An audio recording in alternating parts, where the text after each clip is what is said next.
तो इनने पलटो हवलदार होते हवलदार सिंह दीवान ने, हवलदार दीवान सिंह ने तो सिपाही से गल लेके और खुद फायर कराया और किन्हीं कारणों से बच गया। अगर यहां से तो फायर 2 या 4 राउंड होते हैं, लेकिन वहां से सैकड़ों बम आते हैं उस मोर्चे के ऊपर वापिस। अगर एक नहीं आता, वहां सैकड़ों आते हैं, पूरे एरिया कवर कर लेते हैं। बस्ता निरोपण वैसे होता है। तो ये तब शहीद हुए थे। मेरा नाम विकास है, मैं शहीद हवलदार दीवान सिंह का पोता हूँ और मेरे दादाजी 10 दिसंबर 1971 लड़ाई में शहीद हुए थे और उनकी शहादत को मेरा गांव ही नहीं, मेरा देश भी नहीं भुला सकता। द ग्रेट हरियाणा चैनल देखने वाले भाई सारे दर्शकों ने मोहित हुआ की तरफ राम। दोस्तों इस टाइम जींद जिले के गांव सिवाहा गांव में मौजूद हाँ और पीछे जो आप रिटायरमेंट फौजी की टीम देखने लग रहे हो, सलूट करा पहले तो इस टीम ने पूरी ने। यानी कि जींद जिला के अंदर कहीं भी फौजी शहीद हो या फौजी के घर पर जाने की बात, तो यानी शहीद फौजी की बेटी की शादी हो, बेटा की शादी, उसमें पहुंचेंगे और उनकी मदद भी कराएं। कई बार तो हमने देखे भी है खुद भी। और आज सिवाहा गांव में पहुंचे हैं। जिस टाइम भारत और पाकिस्तान का युद्ध चल रहा था उस टाइम सिवाहा गांव का एक बेटा देश को ऊपर कुर्बान हो गया। आज उसका शहीद दिवस है, तो उनसे बातचीत कराएंगे फौजी साहब तक। फौजी साहब राम राम। फौजी साहब राम राम। ठीक ठाक हो? जम्मा ठीक ठाक बिल्कुल। तो आज सिवाहा गांव में पहुंचे हो, बताओ थोड़ा। देखिए, हमारे जींद के, हमारे जिला सैनिक बोर्ड के हेड क्लर्क साहब भी, सबसे पहले तो मैं आपके चैनल को का धन्यवाद देता हूं, क्योंकि आप एक फौजियों की जो एक वीडियो बना करके और अपने सोशल मीडिया के तहत माध्यम से आप इसको फैला रहे हो। मैं आपका बहुत धन्यवाद करता हूं, ताकि सिविल जनता के अंदर एक अलग से मतलब एक सम्मान देने की मतलब एक भावना उत्पन्न होती है।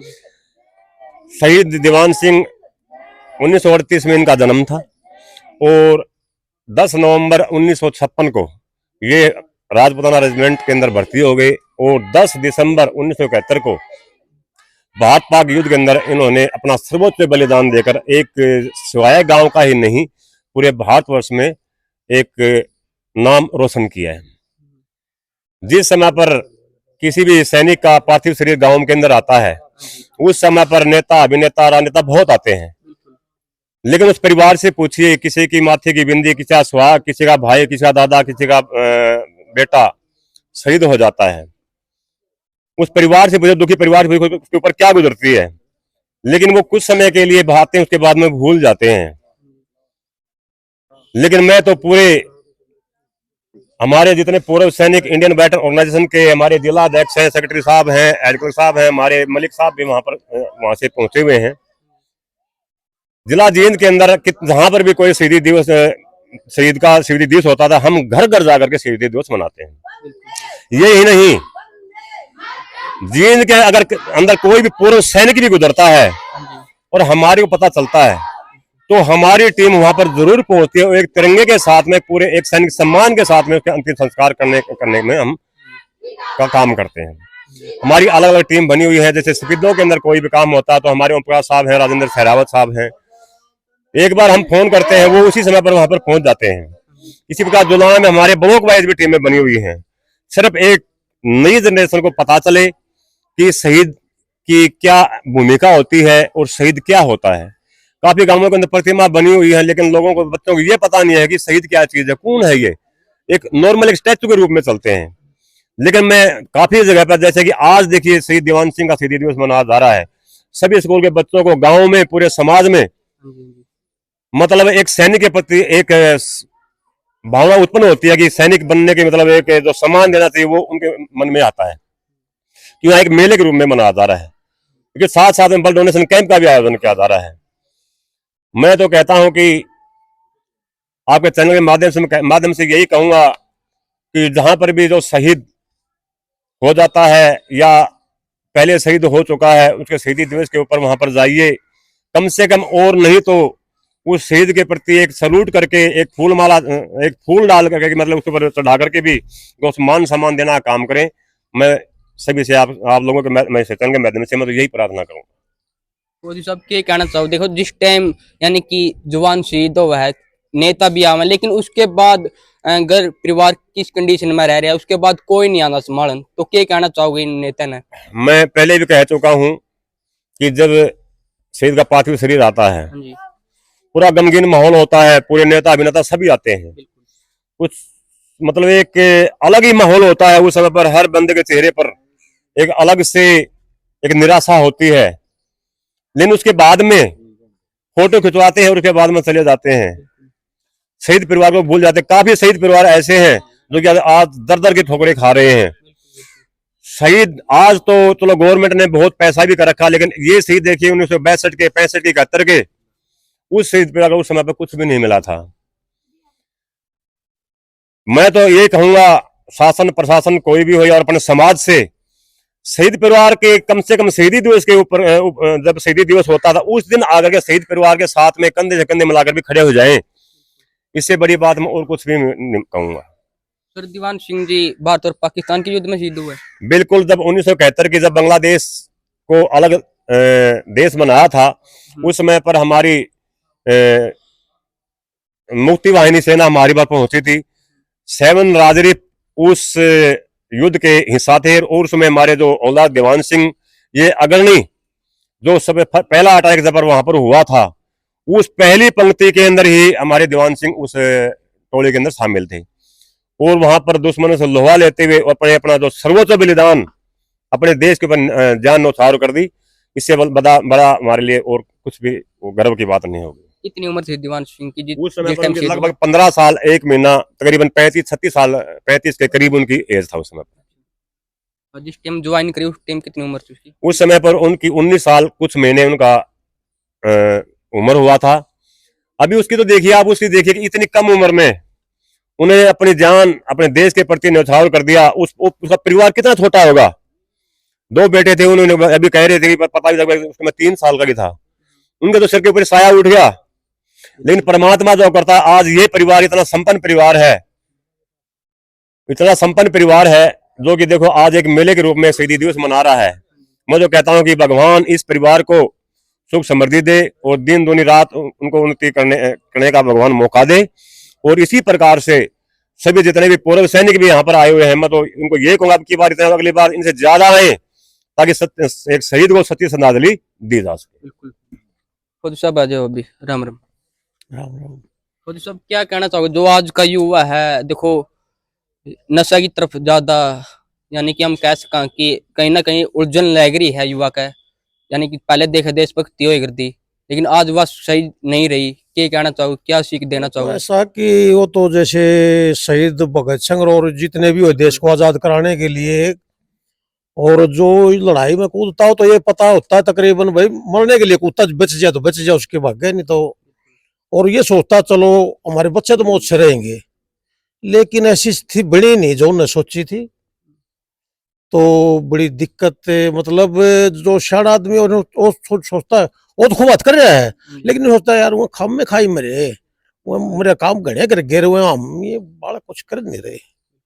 और जो ये हवलदार दीवान सिंह है, ये मेरे जीजा जी हैं, ये 7 राजरी में थे और ये प्लाटून हवलदार थे।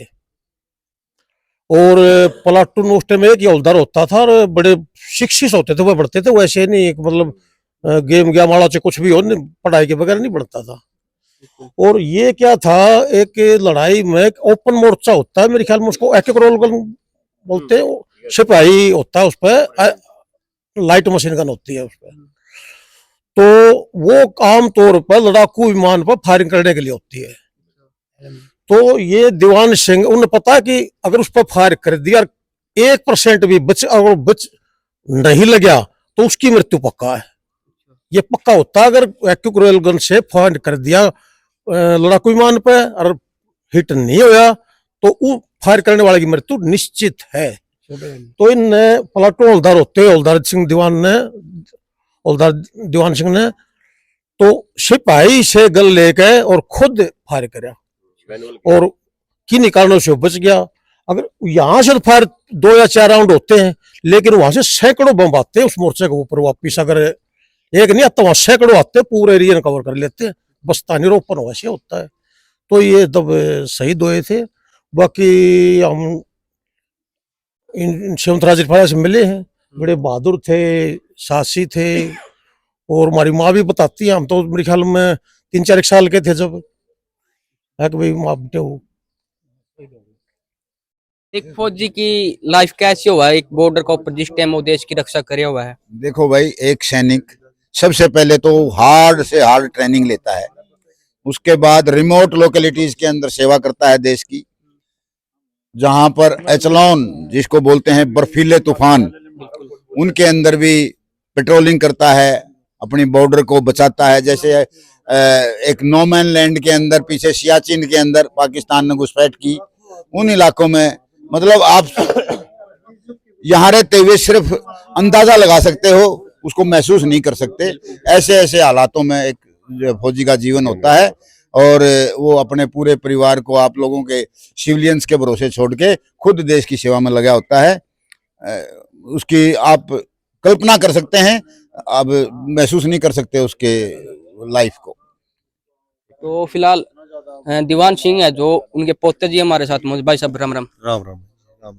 तो अपना बारे में बताओ थोड़ा। पहले तो आपका बहुत बहुत धन्यवाद जो आप है ना इस शहीदी दिवस पर कवर करने के लिए आए हैं, और मैं मतलब आपके है ना मतलब तहे दिल से आभारी हूँ। और मेरा नाम विकास है, मैं शहीद हवलदार दीवान सिंह का पोता हूँ, और मेरे दादाजी 10 दिसंबर 1931 लड़ाई में शहीद हुए थे, और उनकी शहादत को मेरा गांव ही नहीं, मेरा देश भी नहीं भुला सकता, और मैं तो भुला ही नहीं सकता, क्योंकि जो कुछ हूँ मैं आज उनकी वजह से ही हूँ। क्योंकि आज भी मेरे घर का लालन पालन वही कर रहे हैं, कहीं ना कहीं उन्हीं की वजह से मेरे घर और मेरा परिवार, मेरा गांव में जो भी चल रहा है वह हमारा लालन पालन वही कर रहे हैं कहीं ना कहीं। अभी मेरी दादी जी भी हैं, उन्होंने बहुत पहले मेरे दादाजी शहीद हो गए थे, तो उन्होंने हमें जब मेरे पिताजी और मेरे ताऊ जी, मेरे दादाजी ये बात बताते हैं ना हमें कि उन्होंने कितनी मुश्किलों से हमें पाला था, और उन्होंने तो सिर्फ अपने देश के लिए नहीं, अपने मतलब सबके लिए ही बलिदान किया सर्वोच्च, और उनका बलिदान तो मतलब उनको हम भुला ही नहीं सकते। तो उनके लिए ना हमने एक छोटी पहल शुरू की है ताकि हम उनको समय समय पर याद करें, और याद तो हम तो याद करते ही हैं, और मेरे गांव में मेरे परिवार और मेरा जो हरियाणा जिला है, मतलब स्टेट है, मेरा देश है, वो सब उनको उनकी शहीदी दिवस पे याद करे, हमने उसकी पहल शुरू की है। तो और जो ये मेरे बुजुर्ग आए हैं, रिटायर्ड सैनिक हैं, ये इनका तो मैं आभार है ना, मेरे पास शब्द नहीं है कि किस शब्दों से मैं इनका आभार व्यतीत करूं, क्योंकि इन्होंने ही हमें मोटिवेट किया है, इन्होंने ही हमें सिखाया है कि कैसे करना है बेटा। ये बार बार फोन करते हैं, बेटा क्या कर रहा है, मतलब वक्त टाइम टाइमली मुझे पूछते रहते हैं, बेटा कैसे हो, क्या करोगे, शहीदी दिवस आ रहा है। तो मतलब इनका मार्गदर्शन ही मैं आज यहाँ पे ये कर पाया हूँ। अगर इनका मार्गदर्शन नहीं होता तो शायद हम भी कहीं ना कहीं उनको भुला ही देते, लेकिन ये बार बार हमें प्रेरित कर रहे हैं, और इनके मार्गदर्शन में हमेशा को आगे ले जाने में कामयाब हो रहे हैं। तो जी मैं तो यही बोलूँगा सबको, मेरे गांव वालों को भी, मेरे गांव वाले मेरा साथ दे रहे हैं। ठीक है, अभी मैंने घर से शुरू किया था, अब मेरे गांव का हर एक बंदा आता है, मैं सब जिसको बताता हूँ ना वही बंदा मेरे पास आ जाता है।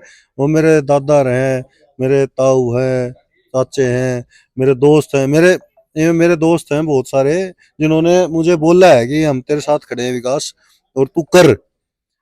आप मानो नहीं गए कि मैं यहाँ पे प्रतिमा के पास हूँ, तो मेरा ब्लड डोनेशन कैंप चालू है, और वो उसको प्रॉपर संभाल रहे हैं। वो मेरे अकेले से नहीं होएगा, वो इसीलिए संभाल रहे हैं ताकि वो सब उनको याद कर रहे हैं। ठीक है ना, तो आप लोगों का बहुत बहुत धन्यवाद, और मैं तो यही बोलूँगा सबको कि उनको याद करो, और ठीक है ना, जो उनका मतलब जो उन्होंने बलिदान किया है, और ब्लड डोनेशन कैंप को आगे भी और मेरे साथ लग के हम इनको याद करते रहे हैं, और सब लोग आओ और उनको सफल बनाओ।